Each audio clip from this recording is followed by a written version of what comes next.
we go. Well, hello everyone. This is Dr. Jeffrey Hanna at Atlas Health. Hope you are doing well. And what are we doing in one of these videos? We're checking out some other things. The big idea. What is the big idea? The big idea is where we're going to take a topic that is of importance, value, interest, and we're going to spread it out really, really far and talk about some of the details and all this sort of stuff. But we're going to do that so that we can explain really important ideas in plain English for two groups of people. Number one, for other healthcare practitioners who need to know this information, but arguably even more important, for people who have been experiencing these different kinds of challenging health issues, who are looking for answers, looking for options, looking for solutions for things that might be able to help them out, that otherwise they're not aware that this information even exists. So, what we're going to be talking about today, we're going to be talking about findings that keep showing up on MRI for people who experience myalgic encephalomyelitis and chronic fatigue syndrome. I'll back up just a little bit just before we get the ball rolling there.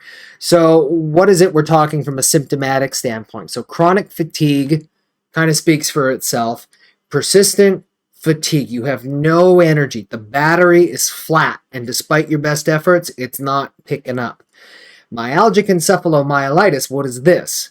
Myalgic refers to muscle pain, encephalo refers to brain, and myelitis refers to inflammation or swelling of nerve tissue. And so what this is this is a condition where you can look on an MRI, you see signs of some brain swelling, and the consequence of that, they believe it's related to full body fatigue, full body pain syndromes, very, very similar to fibromyalgia, chronic fatigue. They all fit in the same family category of different conditions like that. So what we're checking out here is a paper that comes from August 2020. As always, we're going to rip through the summary really fast, and then we're going to break it down and discuss what it actually means. Here we go. The pathophysiology of myalgic encephalomyelitis and chronic fatigue syndrome is unknown. In this study, we test the hypothesis that hypermobility, signs of intracranial hypertension, and craniocervical obstructions may be overrepresented in patients with myalgic encephalomyelitis or chronic fatigue syndrome, and thereby may explain many of the symptoms. Hypermobility was identified in 50% of participants. MRI of the brain was performed on 205 participants, of whom 55% had an increased optic nerve sheet diameter, and 83% had signs of possible intracranial hypertension, including 32% who had values indicating more severe states of intracranial hypertension. Cerebellar tonsils protruding under the McRae line into the foramen magnum were identified in 56% of the participants. MRI of the cervical spine was performed on 125 participants, of whom 180% had craniocervical obstructions. Pain at harmless pressure, allodynia, was found in 96% of the participants. And FMF, why am I drawing a quick blank there? It's while I'm looking through this. Fibromyalgia symptom was present in 76%. Compared to general population, we found a large overrepresentation of hypermobility, signs of intracranial hypertension, and craniocervical obstructions. Okay, there's a lot of stuff to unpackage here. Let's start first, and for the sake of simplicity, from here on out, I'm just going to say chronic fatigue syndrome. Yes, this can apply to fibromyalgia. Yes, this can refer to myalgic encephalomyelitis. But for simplicity, I'm just going to say the one, even though there are these subtle distinctions between them. Years and decades past, people, and it usually shows up in women, but guys are no exceptions to the rule, it can show up in kids too, would be describing these quote, bizarre symptoms, the full body fatigue, the full body pain, all that sort of stuff. And they were told it's all in your head. This is, just get over it. It's all in your head. It's a psychological condition. Stop wasting my time. Different things like that. And to a certain degree, people can feel like there's a ghost living in their body that's basically hijacked the system and it's not working the way that it should be.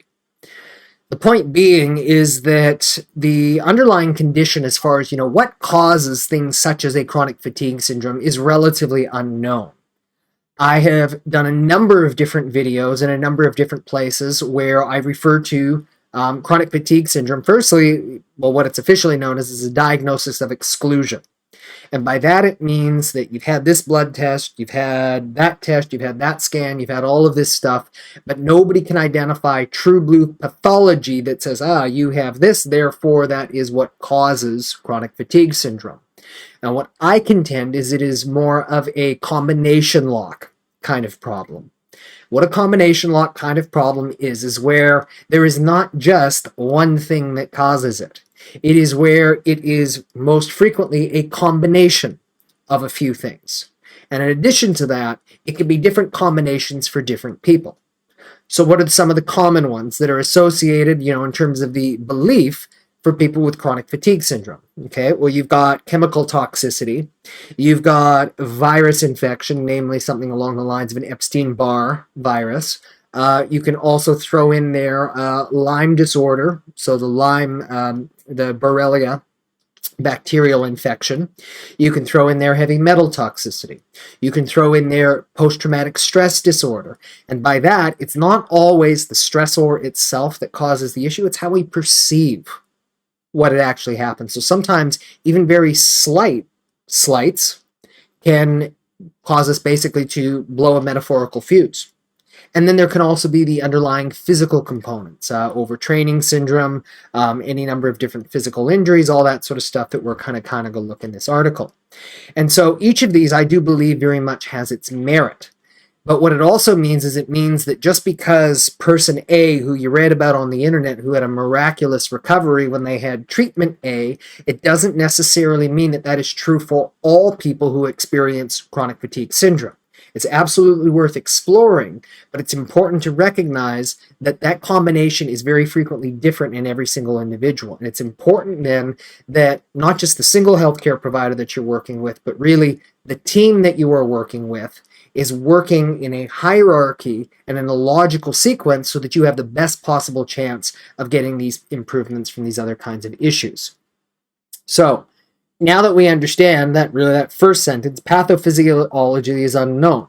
What these guys in this particular study wanted to look at is they wanted to look not necessarily if any of these sole factors would cause chronic fatigue, but is there overrepresentation in a group of people who experience chronic fatigue, which may suggest that these things are risk factors. These things are pieces of the puzzle.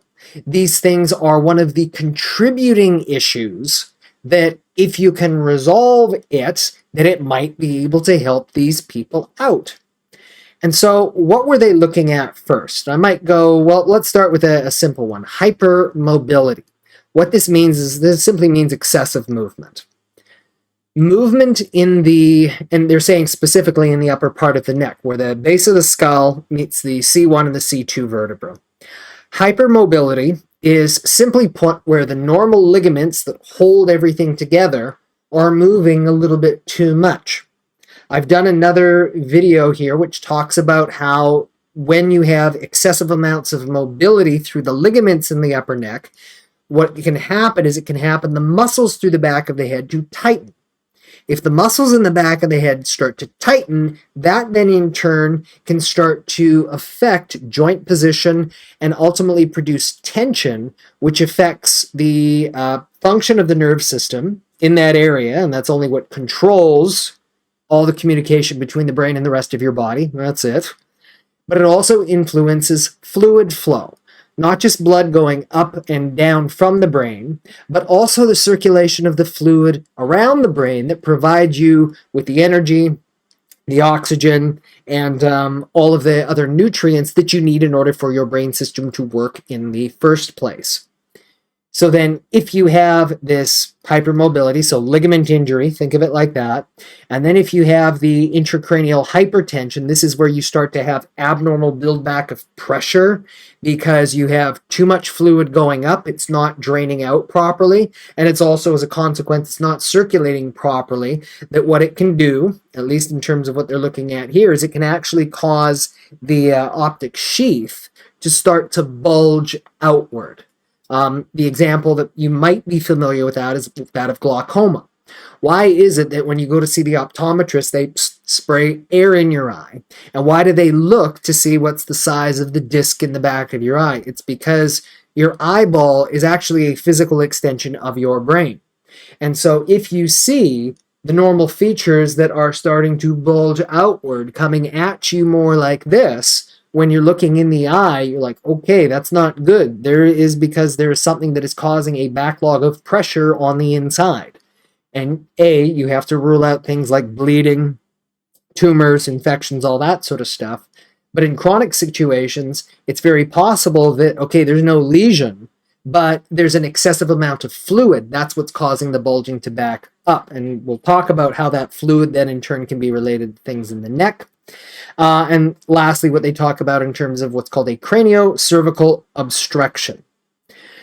What they are referring to is, think of it like a physical blockage is the short of it. You have the normal spinal and the nerve canal that comes like that. So an obstruction then is anything that makes that opening slightly narrower.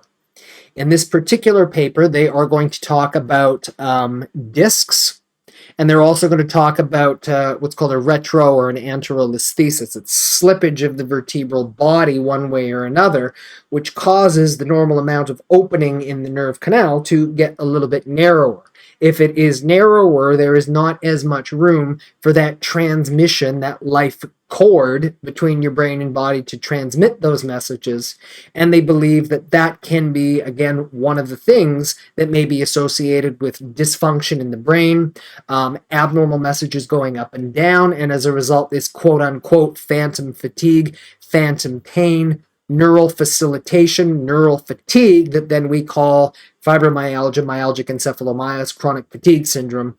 Again, recognizing that it's not because of a tumor or any of this sort of stuff, that it is because the way that your system is working is being affected in some form or another.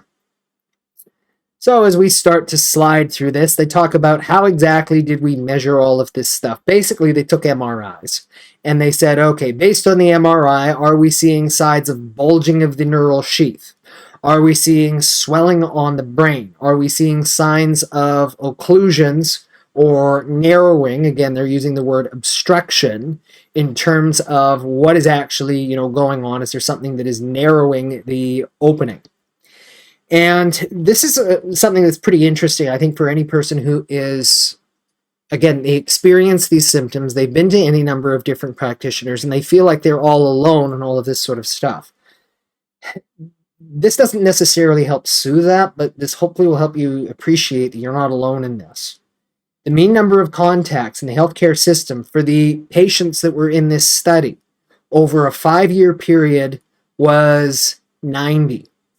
Which means that they had gone to a healthcare practitioner on the average of 15 to 20 times per year. They were seeing a doctor or a specialist at least once a month. The mean number of diagnoses that the participants had received, the mean, that is the average, was 20. And at least 3 more said, it's psychiatric, it's a PTSD, or it's all in your head, or it's something like that. You've heard me talk about this on a number of videos, that yes, there is value in diagnosis, but diagnosis tells you the effect. The effect is chronic fatigue. The effect is fibromyalgia, but these are not things. What's far more important is not the effect, it's what's the root cause. What is causing this, or what combinations of things are causing this? Because if you understand that, then that gives you an opportunity. What do we do to help you out? No matter what the fancy name is going to be. What's more important is root cause. What can you do about it? So just wanted to let you know, okay, as horrific as it can be, especially if from the outside, and especially if even a relatively short time ago, you said everything felt good and I just want to have my life back. That there's a lot of people who understand, even though you may feel, there's a lot of people who understand exactly how you feel. And I know that that doesn't necessarily solve it in and of itself, but it is important to know that you do have that community of support that is out there. So they go through and start recording all of the values and all of this sort of stuff. And so what do they start looking at? I'm not going to reread all of the numbers and all of that sort of stuff here. Well, actually I will, but I'm not going to go through them all in that particular part.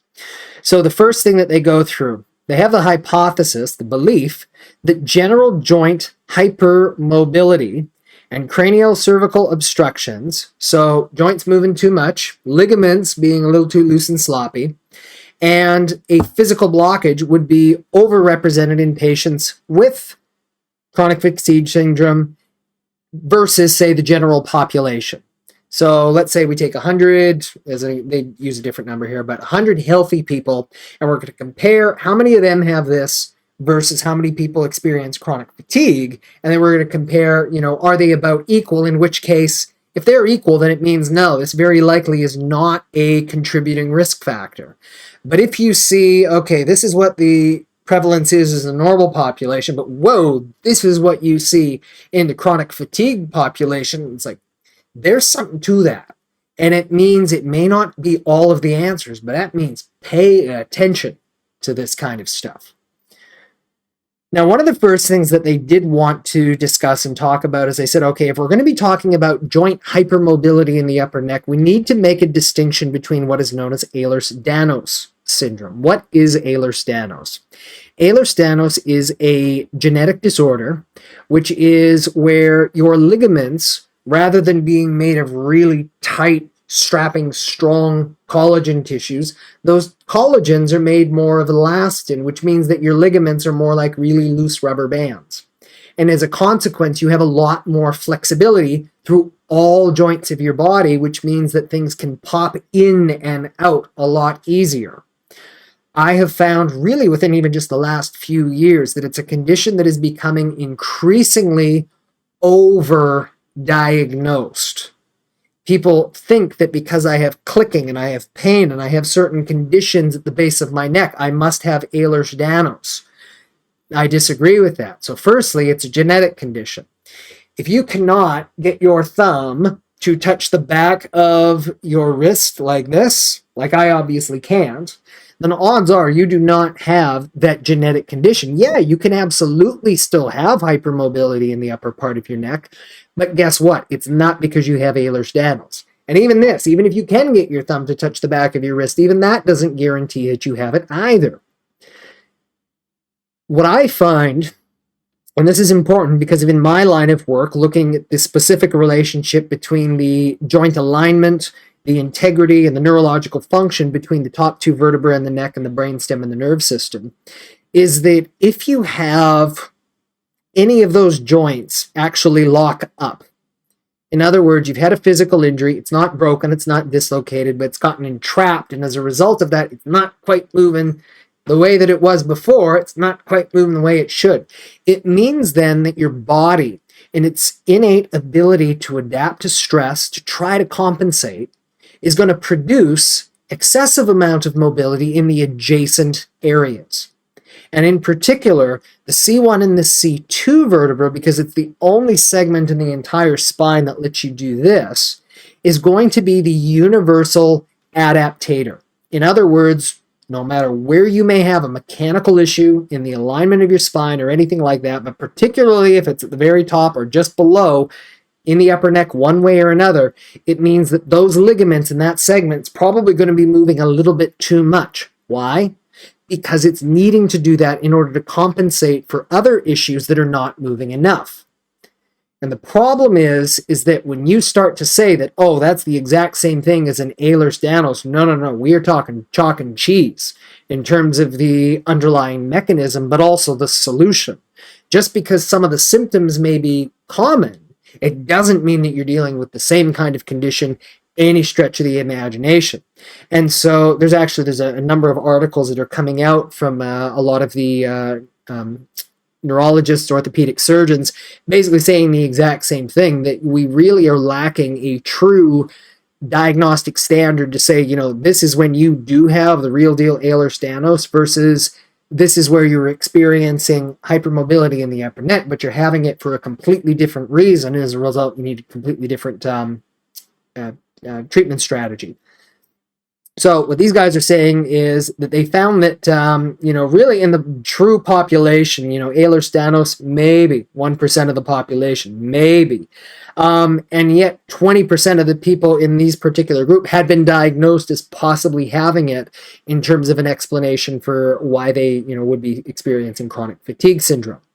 Now, we don't actually know in terms of, this actual study. They said, okay, what we're going to be calling, the true chronic fatigue, no, we have ruled out that this is not the true Ehlers-Danlos. They can't do that, and so there's got to be something else that is actually contributing.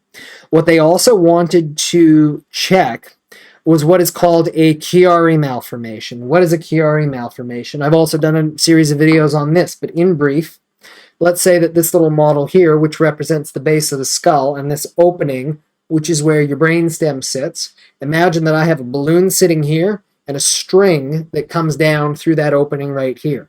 Balloon's your brain, string is the spinal cord. And so normally, at least from a pathological standpoint, that brainstem, the base of that balloon, should not descend through the opening here by any more than 5 millimeters. So what a Chiari malformation is, I want you to imagine for visual purposes that I take that string and I pull it down like this in such a way that that balloon starts to bulge and herniate down through the opening right here. And that's going to put a whole bunch of pressure in and around the back through here. So what they are talking about here is that if and when you have that, and this has actually been supported with other studies, I believe I did a video even earlier this year on that, so we'll give you the link there, that if and when you've got that kind of narrowing, it's like having a solid bookshelf that's full of books, and then you trying to slide just one more in there. You can't do it. It produces a huge amount of pressure, and the consequence of that pressure is it means the normal flow of the circulation around the brain in that area, it's not able to get through, and as a result, that can be one of the things that is producing that internal pressure on the back of the eyes, that intracranial hypertension. And as a consequence of that, that is then in turn producing some of the brain swelling, and they believe may be associated with the chronic fatigue kind of syndrome. What do they say? Interestingly, a high percent of our participants with chronic fatigue exhibited signs of intracranial hypertension, such as cognitive dysfunction. So this can be brain fog. This can be inability to remember things, loss of short-term memory, inability to concentrate, headache, dizziness, and pain. These are very generalized kinds of things. But nevertheless, they're finding, okay, this is pretty prominent. Now, this is where they start to actually talk about some of the numbers. And what I'm going to do just for simplicity, I'm going to go back to the original summary. Remember what we said is they're comparing this against normal healthy volunteers. And so assuming that there's no link and that there's nothing to this whatsoever, you would expect to see very similar levels between each of these findings in a normal group of people versus people who are experiencing the symptoms of a chronic fatigue syndrome. Now check this out. Excessive mobility was 50% higher than the general population. In other words, double the risk factor.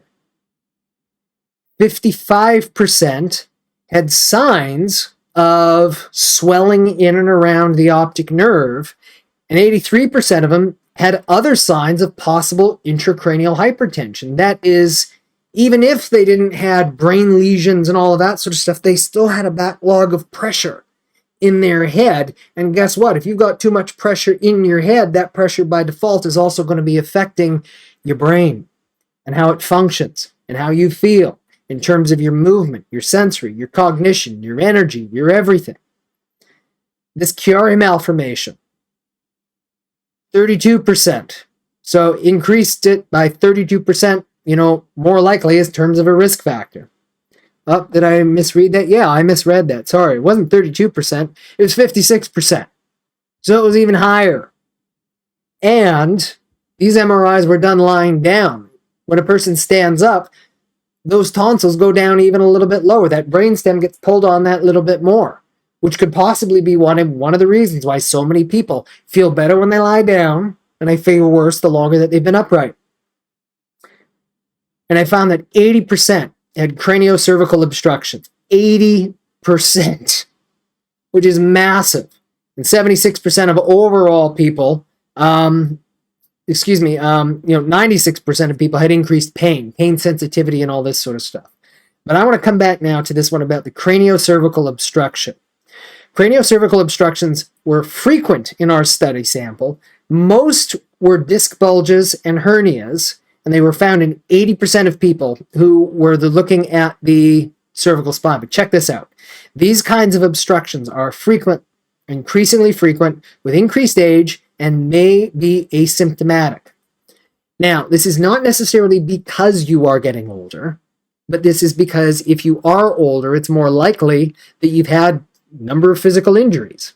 And if then those physical injuries have been allowed to slowly increase over a period of time, those little things can become very big problems. Exponential growth.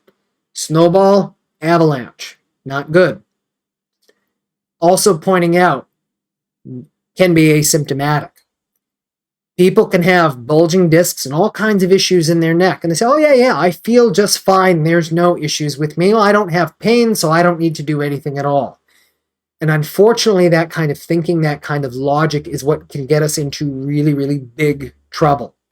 Pain is only one sensation in terms of what the brain is going to be processing as far as information.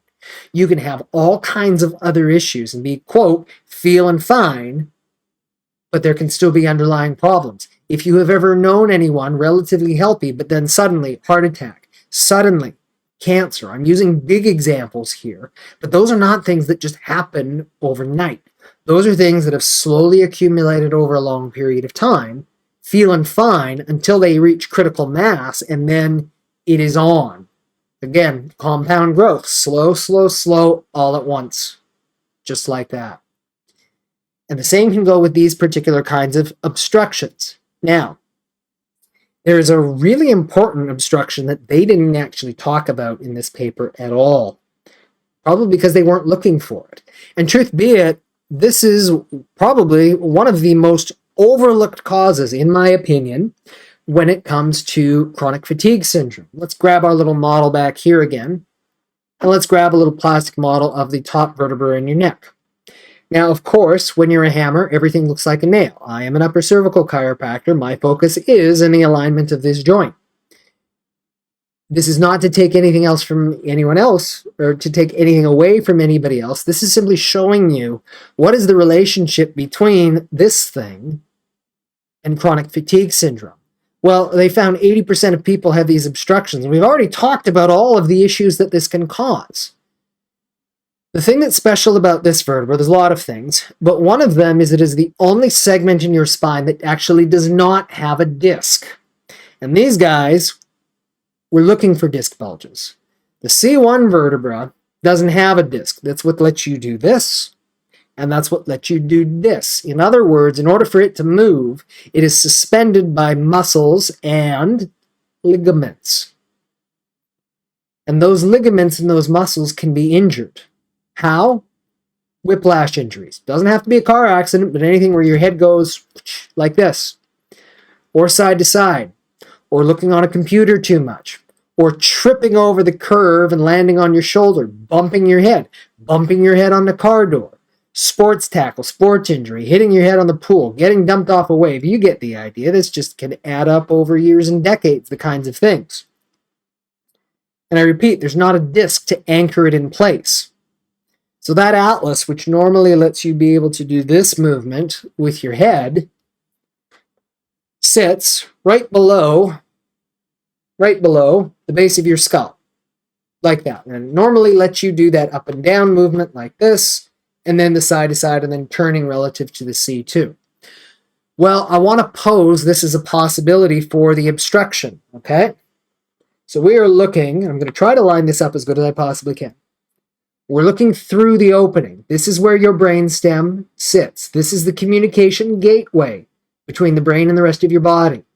And I want you to imagine that injury of that vertebra. It's not broken, not dislocated, but it starts shifting like this, or like this, or like this, or like this, or any number of those potential 360 degrees of normal circumduction movement that joint allows you to do. What did it do? It narrowed the opening between the brain and the rest of your body. By their definition, that is an obstruction. But they weren't even looking for it in this particular case. And that obstruction occurring right at the very top. So not just because there's issues a little bit lower down, but right at the base of the head, right at the base of the skull, where all of those vital life centers are, where all of that information going up and down can basically get choked off. And no, we're not talking about, complete severing or anything like that, but really all it takes is a couple of millimeters if your body is not able to quite bring it back into normal control and alignment on its own. By itself, a couple of millimeters, that's not a problem, because guess what? That vertebra is going to misalign, and it's going to move whenever you move your head by at least 2 millimeters in any direction. But imagine what would happen if you had your head essentially in this position all day, every day, for 10 years. Why? Because it got stuck there. By even that couple of millimeters, the compound interest is going to start to add up. It's going to potentially create and find other ways that your body's going to need to compensate. That's going to put pressure in those ligaments. It can cause them to start to stretch. It can cause the muscles to start to tighten. It can cause the posture to go off. It can start to screw around with the blood flow going up and down to your brain. And you feel like you might be losing your mind and all that sort of stuff. But you go have the blood tests and it looks relatively normal. Maybe your iron and your thyroid's all out, but they don't believe it's that. And then you have an x-ray or a CT which shows, yeah, you have some disc damage in your neck and all of that sort of stuff. But beyond that, people say that things are looking, quote, relatively normal. And it's because you may not have pathology, but unless you're looking at things in the right possible way, again, even looking for this kind of a condition in the first place, unless you're looking for it, guess what? You may not find it. It's not because it's impossible to find or it's because magic that only I have. Absolutely not. Anybody can look and identify this, but you have to realize you have to look, and you have to look at it in the right way. Otherwise, you can go around chasing diagnosis after diagnosis after diagnosis for years and years and years, never finding what the true underlying root cause is, until hopefully watching something like this video, you realize that there may be more to it than you've ever realized. And I repeat, this is not to say that correcting or identifying or that these kinds of issues with the alignment of the atlas or the other vertebra in your neck, that this is the cause and cure of chronic fatigue syndrome or anything like that. Absolutely not. But I am saying, based on these guys' number, the fact that these issues that occur at the upper part of the neck are so common and represent potentially very significant risk factors for people who experience chronic fatigue syndrome. If you're not getting answers looking somewhere else, look here. It doesn't mean that this may fix it all here, but this has probably got a very important role in terms of what's going on. So, gotten a little bit animated there. Sorry about that. And I see that we've just basically hit the 30-minute mark just a little bit back. But I do hope that, by, taking you through this and explaining, what's hidden, if you've never come across this research here before, it's saying, look to the upper neck. There's probably something that's going on there. And at the very least, it is worth exploring if you're experiencing chronic fatigue syndrome. So I hope that you found this video not just, oh, that was nice information, all that sort of stuff, more importantly, valuable. And if you did, then, per always, we, ask you to do the same general kinds of things. So number one, please do like this video. And number two, please subscribe to this channel here. Why? Because it's only by you clicking the like button and then pushing the subscribe button that the algorithms on the interwebs and all that sort of stuff say that, hey, this video is actually worth sharing with other people who need to know this kind of information. So please like, subscribe. Those are the first steps, really. Number two is, whether it was yourself or somebody else, if they need to check out this video, please share this with them. And then the third one, simply put, is if this message has resonated with you, information by itself is rather useless. It's what you do with it. It's the ability to take knowledge and put it into action that can make the biggest step and difference. So what would I encourage you to do? Well, first thing is, well, you check out and see, where would be perhaps the nearest person who have a good proper look at this. What you're looking for is you're looking for somebody who does what's called upper cervical chiropractic. There are a number of different brands and varieties. My particular brand that I do, it's called the Blair Technique. So you can go to blairchiropractic.com. Or you can also go to a number of different, directories. You can type, Blair Chiropractor near me, Upper Cervical Chiropractor near me. And if, of course, you are in the Brisbane or the Southeast Queensland area, despite my accent, yes, I know, I'm in Australia, even though I don't sound like it, that check us out. We're at atlashealth.com.au, where we have links to all kinds of other videos like this and information on just about any kind of condition you can think of that would be related to the proper alignment and function of these joints through the upper part of your neck. So again, check us out, atlashealth.com.au. And then, if you'd like to then take even that next step to have a chat with us to find out, okay, if you've been dealing with chronic fatigue syndrome or some other challenging type of condition, get in contact with us and we'll let you know, if we think that we'd be able to do anything to help and if we would be able to accept you as a client to basically reach your healthcare needs. So thank you, as always, for your time and attention in watching this video. I hope you'd enjoyed it. And so until next time, take care and bye-bye.